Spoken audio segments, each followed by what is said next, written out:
నమస్కారం. తెలంగాణలో భూమి ఉన్న చాలా మందికి ఇప్పుడు మనసులో ఒక్కటే టెన్షన్ నడుస్తోంది. అదేంటంటే, ప్రభుత్వం కొత్తగా భూభారతి చట్టం తెచ్చింది కదా, మరి పాత ధరణి పోర్టల్లో ఉన్న మన రికార్డుల పరిస్థితి ఏంటి? ఆ పాస్బుక్లిప్పుడు చెల్లుతాయా, చెల్లవా అనే డౌట్. ఈ కన్ఫ్యూజన్ మొత్తానికి ఒక క్లారిటీ ఇచ్చే ప్రయత్నమే ఈ విశ్లేషణ. అవును, అందరి మదిలో ఉన్న ప్రశ్న ఇదే. కష్టపడి సంపాదించుకున్న భూమికి సంబంధించిన పత్రాలు ఒకే ఒక్క చట్టం మార్పుతో చెత్త కాగితాలుగా మారిపోతాయా అనే భయం రావడం సహజమే. ఆ ఆందోళన అర్థం చేసుకోగలం. కానీ ఒక్క నిమిషం, అంత కంగారు పడాల్సిన పని అస్సలు లేదు.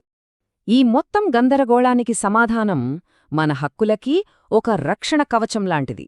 కొత్త చట్టంలోనే ఉంది, ఒకే ఒక్క సెక్షన్లో. అదే సెక్షన్ 23. ఈరోజు మనం దాని గురించే పూర్తిగా వివరంగా తెలుసుకోబోతున్నాం. సరే, ఇక నేరుగా విషయంలోకి వచ్చేద్దాం. ఈ సెక్షన్ 23 అనేది మనల్ని కన్ఫ్యూజ్ చేయడానికి కాదు, మనల్ని కాపాడటానికి వచ్చింది.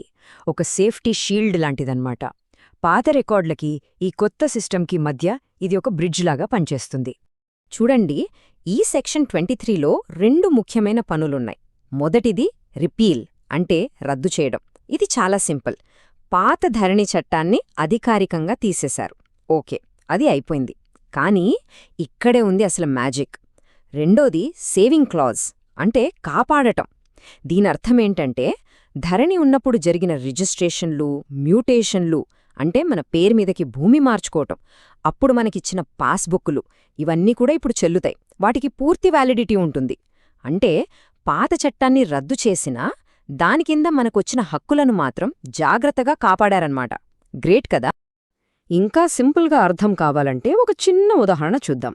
అనుకోండి, మనం ఒక పాత ఇంటిని పడగొట్టి అదే ప్లేస్లో ఒక బ్రాండ్ న్యూ ఇల్లు కట్టాం. మరి పాత ఇంట్లో ఉన్న మన వస్తువులు, బీరువాలో ఉన్న బంగారం, ముఖ్యమైన పత్రాలు అవన్నీ పడేస్తామా? ఛాన్సే లేదు కదా. వాటన్నిటినీ జాగ్రత్తగా కొత్త ఇంట్లోకి షిఫ్ట్ చేసుకుంటాం. ఇక్కడ కూడా అంతే.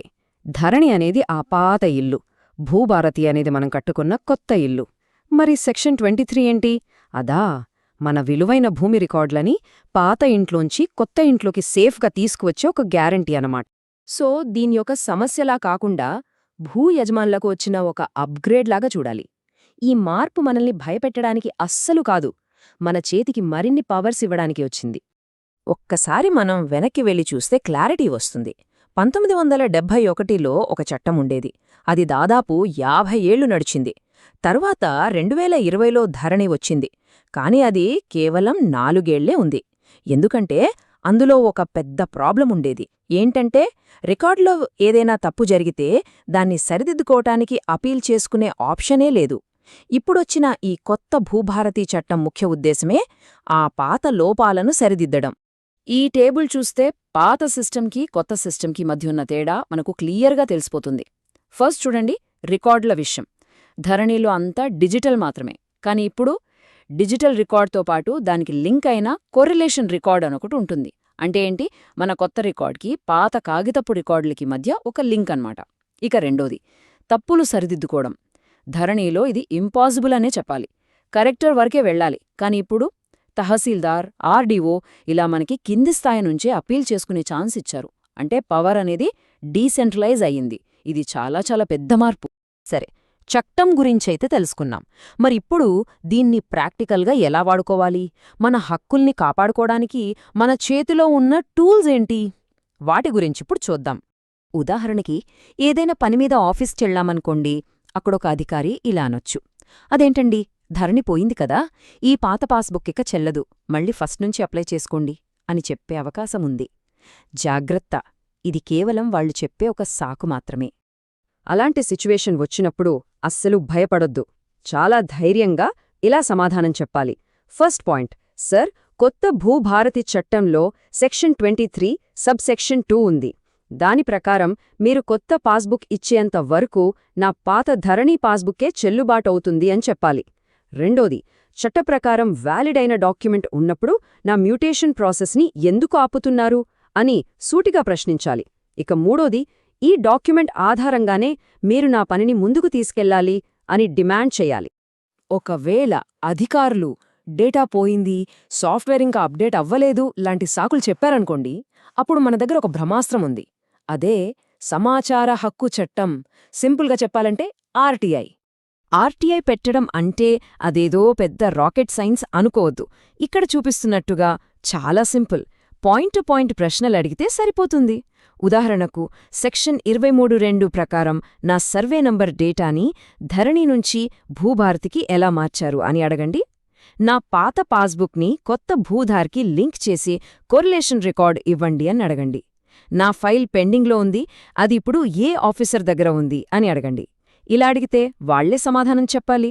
ఒక్కటి గుర్తుపెట్టుకోండి, డేటా అనేది ఎక్కడికి పోదు, అది ప్రభుత్వం దగ్గరే భద్రంగా ఉంటుంది. సరే, మనమిప్పుడు ముగింపు దశకొచ్చాం. ఈ కొత్త చట్టం తెచ్చిన మార్పేంటంటే భూ యజమానిగా మన పొజిషన్ ఇంకా స్ట్రాంగ్ అయ్యింది.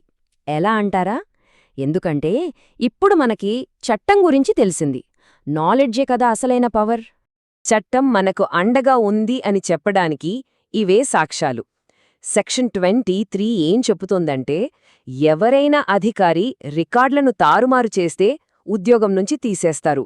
అంతేకాదు, కొత్తగా వచ్చిన భారతీయ న్యాయ సంహిత ప్రకారం రికార్డులను మార్చడం ఒక క్రిమినల్ అఫెన్స్. వీటన్నిటికన్నా ముఖ్యంగా ఆర్టికల్ 300A మన ఆస్తి హక్కుకు రాజ్యాంగమే రక్షణ కల్పిస్తోంది. కాబట్టి చివరగా మనం గుర్తుపెట్టుకోవాల్సిన మెయిన్ పాయింట్ ఒక్కటే, చట్టమైతే మారింది, అది నిజం. కాని మన హక్కులు ఎక్కడికి పోలేదు, మాయమవ్వలేదు.